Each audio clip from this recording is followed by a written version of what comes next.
À Amboise, donc, vous avez procédé à la présentation devant le juge d'instruction d'un homme qui serait l'auteur de faits de viol. Est-ce que vous pourriez nous dire comment, en l'espace d'un mois, cette affaire a pu être dénouée ?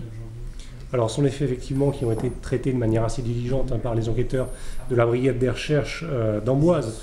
Ce sont des faits qui se sont déroulés donc, le 9 janvier 2012. Les gendarmes disposaient en tout état de cause au début de très peu d'éléments.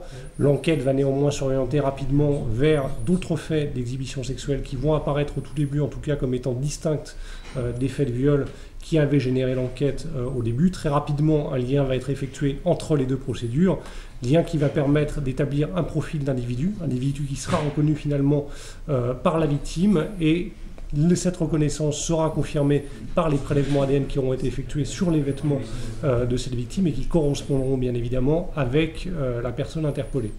Personne interpellée, je le rappelle, en région parisienne, puisqu'il s'agit d'un ressortissant portugais qui effectuait des chantiers dans la région, qui était revenu de manière assez brève au Portugal avant de revenir en région parisienne, ce qui a permis son interpellation par les gendarmes. Enfin, il repart au Portugal, il revient effectivement quelques jours plus tard dans le cadre d'un nouveau chantier dans le département du 91.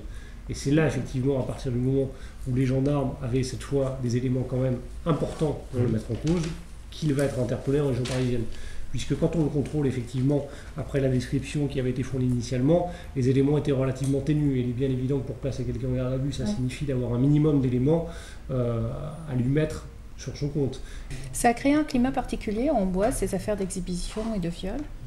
Oui, certainement.